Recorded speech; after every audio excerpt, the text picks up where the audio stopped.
جی السلام علیکم، کیسے ہیں آپ؟ خیریت سے ہیں؟ السلام تو میرے احمد ندیم قاسمی، اور آج تیسرا حصہ۔ ہاں، تیسرا حصہ ہے قاسمی صاحب کی نعت کا ایک مصرع ہے: جاں تیری سر بسر جمال، دل تیرا آئینہ مثال۔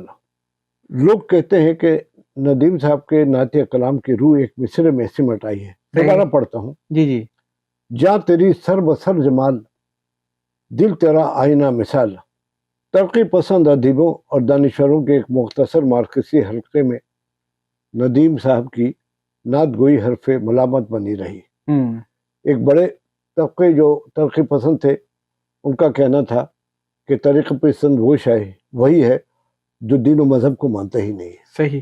جب یہ افواہ قاسمی صاحب کی نعت گوئی تک آیا، حلف ملامت بنی اور ان تک پہنچی کہ انہوں نے مجلہ فنون میں نعتوں کی اشاعت کا سلسلہ پاکستان کے متقل عنان صدر ضیاء الحق کے کہنے پہ کیا ہے، تو انہوں نے فنون کے اداریے میں نعت نگارے اور ترقی پسندی کے عنوان سے وضاحت کی کہ قاسمی صاحب کو یاد ہے جب مولانا چراغ حسن حسرت مرحوم کے زمانے عدالت میں میری چند نعتیں اور نظمیں روزنامہ امروز میں شائع ہوئی، تو میری انہی مہربانوں نے شور مچا دیا کہ یہ شخص کیسے ترقی پسند ہو سکتا ہے جب یہ نعتیں لکھتا ہے۔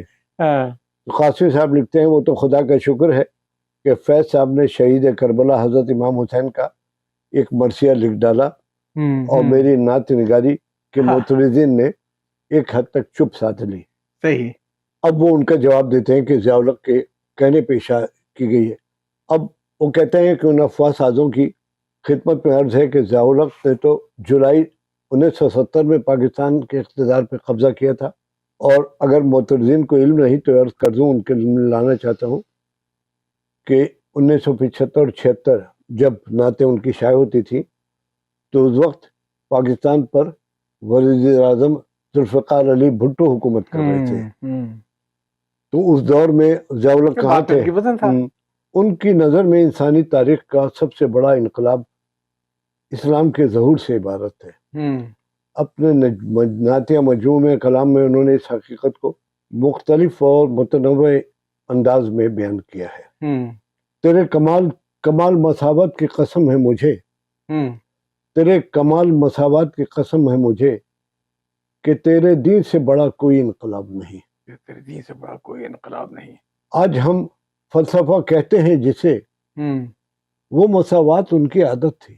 انتظار حسین اب کی کتاب ہے ملاقاتیں، جس میں قاسمی صاحب کے خاکے میں لکھا ہے کہ ان کے اندر لگتا تھا کہ انصاف کی ترازو نصب ہے کہ تجربوں کو افسانے اور شعر میں آدھوں میں بانٹ دے، مگر اب کچھ عرصے سے افسانے کا پلڑا سبک ہو چلا ہے۔ انہوں نے پوچھا تو قاسمی صاحب نے بولا ایسا نہیں ہے، آج بھی افسانے کے لیے 2-2.5 درجن موضوعات میرے پاس ہیں، ایک ناول کا مکمل ڈھانچہ بھی موجود ہے، مگر مسئلہ وقت کا ہے۔ شعر تو چلتے پھرتے ہو جاتے ہیں، افسانہ لکھنے کے لیے یکسو ہو کر بیٹھنا پڑتا ہے۔ قاسمی صاحب کو پرانے ترقی پسند بھی پورا ترقی پسند نہیں مانتے تھے۔ وجہ یہ تھی کہ ان کی تربیت مذہبی انداز میں ہوئی تھی۔ والد صاحب تو بچپن میں ہی اللہ کو پیارے ہو گئے تھے، چچا سرپرست بنے اور بھتیجے کو شاہ عبدالحق محدث دہلوی کی تفسیر حقانی پڑھانے لگے۔ ان تمام سرگرمیوں کا اثر قاسمی صاحب پر کی سوچ پر آخر دم تک رہا۔ اچھا، ایک سمجھوتا ایکسپریس شروع ہوئی تھی پاکستان میں، ان سے پوچھا گیا کہ سمجھوتا ایکسپریس کے بارے میں کیا خیال ہے؟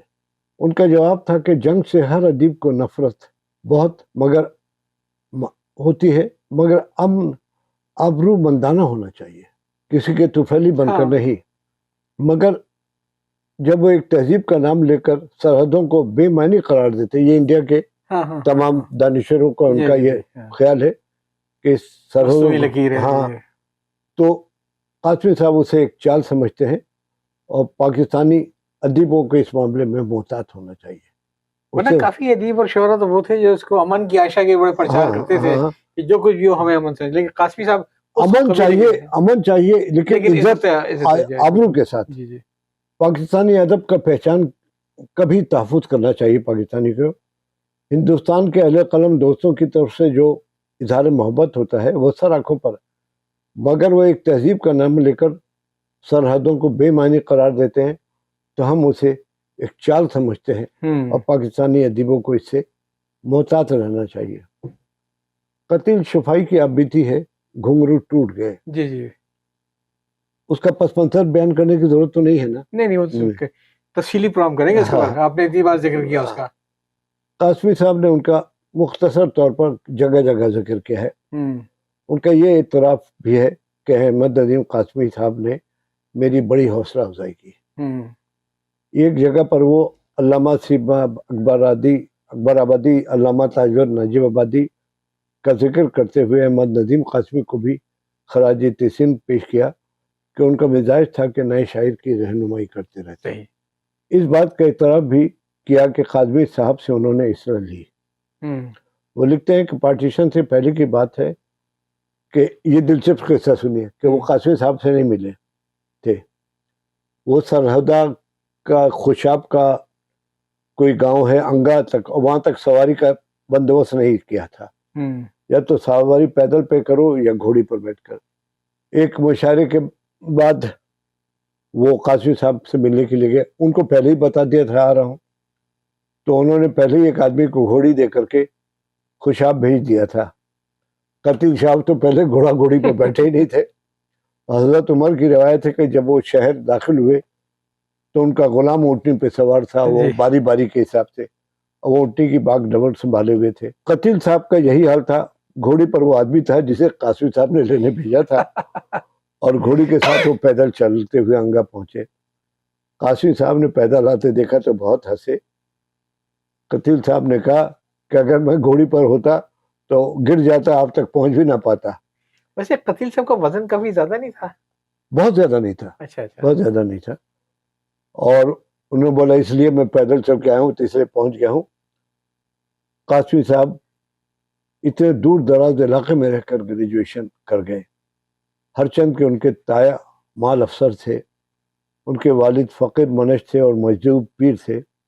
ان کے ساتھ موجدات بھی وابستہ تھے، مگر یہ دونوں بھائی لکھ پڑ گئے تو انہوں نے پیری فقیری کے سلسلے کو آگے نہیں بڑھایا. صحیح ہے.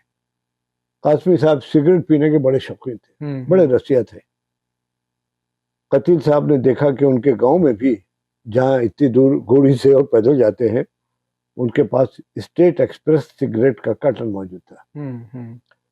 ادھر قتیل صاحب بھی ان کے لیے بڑے اچھے قسم کے سگریٹ لے کر کے گئے تھے اور قتیل صاحب خود بھی سگریٹ پیتے تھے. وہاں جا کر کے انہوں نے دیکھا تو مجھ سے کہ ان کے پاس تو مجھ سے بھی بہترین سگریٹ موجود ہے. چنانچہ اپنے سگریٹ دیکھ کر وہ شرمندہ ہوئے.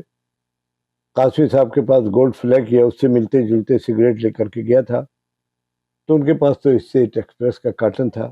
یہ تو اس وقت اسٹیٹ ایکسپریس خوابوں کی دنیا کے سگریٹ تھے. چنانچہ انہوں نے بڑی سکی محسوس کی کیونکہ یہ سوچتے تھے کہ وہاں لوگ باغ تو گاؤں میں زیادہ زیادہ حقہ پیتے ہوں گے اور سگریٹ پیتے بھی تو ان کے پاس ایسے ہی سگریٹ ہوں گے ایسے ویسے ہی، لیکن یہاں کا معاملہ ان کے برعکس تھا.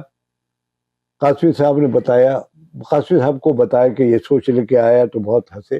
اور جب واپس آنے لگے تو قاسمی صاحب نے ایک کارٹن اسٹیٹ ایکسپریس کا ان کو دیا کہ یہ سگریٹ لاہور میں شاید کم ہی ملتے ہوں گے.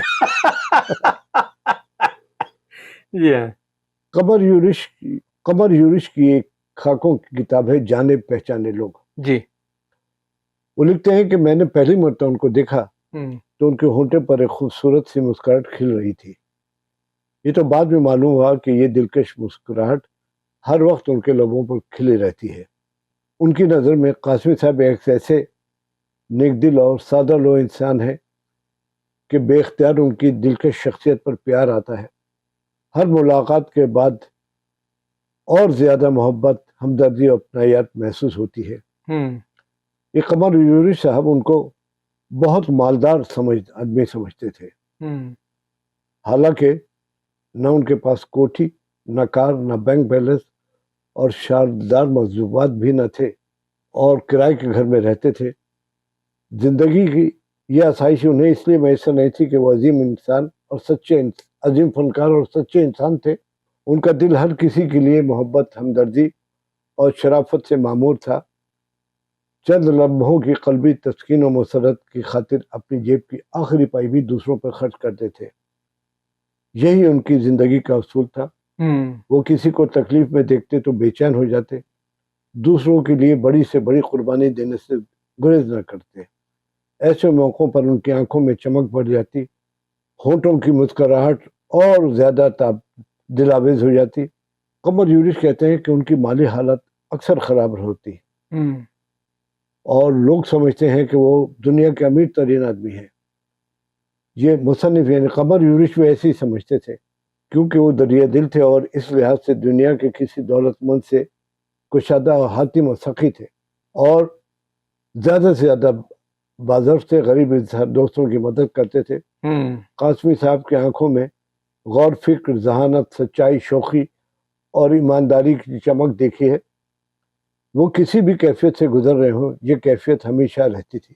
ایک بات بتاؤں، ان کی اہلیہ رابعہ قاسمی، ان کو اپنے شوہر سے بہت شکایت تھی کہ وہ یہ فتح محمد ملک نے لکھا ہے. وہ دوسروں کی مدد کی خاطر اتنے آگے چلے جاتے کہ ان کے حالات بڑے مخدوش ہو جاتے، قسم پرسی اور اس طرح کی حالت ہو جاتی، اور وہ اپنے پیسے سے دوسروں کی مدد کرتے. یہ ان کی اہلیہ رابعہ ندیم نام ہے، یا رابعہ قاسم، جو بھی ساتھ میں. قاسمی صاحب جس سے وعدہ پورا کرتے تھے اسے ضرور پورا کرتے تھے. اکثر لوگ ان سے کے پاس کتاب لکھوانے کے لیے دیباچہ لکھوانے کے آ جاتے، منت سماجت کرتے کہ اگر آپ نے دیباچہ نہیں لکھا تو میں کتاب نہیں لکھوں گا. تو نہیں، کم از کم ڈسٹ کور پر 2-4 لائنیں لکھ دیں. وہ لیکن اگر کتاب اس قابل نہ ہوتی تو صاف انکار کر دیتے. اچھا، کوئی مروت نہیں. اس طرح کوئی بڑے سے بڑا سرکاری افسر بھی ان سے کتاب پر دیباچہ لکھنے کے لیے کہے اور کتاب معیاری نہ ہونے کی صورت میں صاف انکار کر دیتے. ایک دن ایک بہت بڑے سرکاری افسر کی کتاب دیباچہ لکھنے کے لیے آئی، آپ نے صاف انکار کر دیا. اس شخص نے زور لگایا تو انہوں نے بہت نرمی سے کہا، اگر آپ اس پر دیباچہ لکھنے پہ مجبور کریں گے، میں کتاب پھاڑ کر گندی نالی میں پھینک دوں گا. پوچھا قمر یونس نے کتنا سخت جواب. انہوں نے بولا اس کی کتاب میں کوئی جان نہیں ہے، کوئی مذہب، کوئی یہ نہیں ہے، تو کیسے لکھوں. ایک ادیب تھے رفیق ڈوگر، انہوں نے ان کو صحافی بھی تھے، زندگی وغیرہ میں تھے. جی یاد آ گیا. قاسمی صاحب نے بتایا کہ عمرہ اور شرفا کی حویلی میں ایک غریب بچے کے گھر کے جو حالات ہوتے ہیں وہی میرے حالات تھے. والد پیر تھے، مگر عبادات کے تسلسل اور وظائف کے تواتر سے وہ آخری عمر میں فنا فی اللہ کی منزل میں جا پہنچے. بیشتر خاندان کے افراد مذہبی ذہن کے تھے. ندیم کے بچپن کی نگراں ان کی والدہ تھی، جنہیں بقول قاسمی صاحب کے، جنہوں نے مجھے غیرت مندی اور ایثار کے سبق سکھائے اور مجھے ایک بے یار و مددگار یتیم بچے کے بجائے ایک پرعزم انسان بنایا. ایک سوال کے جواب میں فرمایا، کسی فنکار کی تخلیقی فنکار بننے کا محرکات عموماً غیر شعوری ہوتے ہیں. قدرت کی طرف سے بعض ذہنوں کو وہ صلاحیت ودیت کی جاتی ہے، صحیح راہ نہ ملے تو مدت العمر دبی پڑتی رہتی ہے. لیکن اپنا لکھا کہ مجھے خدا کے فضل سے اس کے اخراج اور اظہار کی راہ مل گئی. یہاں تک تو میرا شاعر اور ادیب ہونا غیر شعوری تھا، مگر اس کے بعد شعوری کارفرمائی کا آغاز ہوتا ہے، جو ہر تخلیق کار کو اپنے میڈیم کو حسن بخشنے اور نکھارنے سنوارنے کا عمل ہوتا ہے. ٹیلنٹ کو پالش کرنا بھی ہوتا ہے. وہ بیشتر شعوری ہوتا ہے. چند مہینے کی محنت اپنے ابتدائی نظریات کے بارے میں بیان کرتے ہیں کہ میں ابتدا ہی سے غیر کی استعمال کا دشمن تھا، غلامی کا دشمن تھا، عدم مساوات کا دشمن تھا. انگریز کے دور کی بات ہو رہی ہے. انسانوں کے درمیان دولت کی بیشی اور کمی کی وجہ سے پیش کیے گئے سماجی امتیازات کا دشمن تھا. یہ سب تعلیمی اصلاحات تھی. مجھے ان کی گونج انجمن ترقی پسند کے منشور میں سنائی دی اور یوں اس تحریک کے قریب پہنچے. تحریک کے پاکستان میں وہی عملاً شریک تھے، مسلم لیگ کی رکنیت بھی قبول کی. یہ الگ بات کہ کوئی 4 سال بعد لاہور میں سینٹرل جیل کی ایک کال کوشش میں پڑا، وہی نومبر 51 کی. حکومتی ارباب حل وقت کو تنقید کو ضروری قرار دیتے ہیں. صحیح. وہ کہتے ہیں کہ ابتدائی مرحلے میں ہمیں احتیاط کے بجائے احتجاج کی ضرورت ہے تاکہ حکومت پر جائز تنقید کا سلسلہ ملتوی نہ ہو جائے. آخر تنقید اتنی خوفناک چیز تو نہیں کہ اس کی وجہ سے وطن دشمنی کے الزامات اس قدر سستے کر دیے جائیں. جی اس کو اب اس قسط کو تھوڑا یہیں پہ روکتے ہیں. تیسری قسط ہو گئی ہے تو اب انشاءاللہ غالباً چوتھی ہماری آخری قسط ہوگی. چوتھی آخری قسط.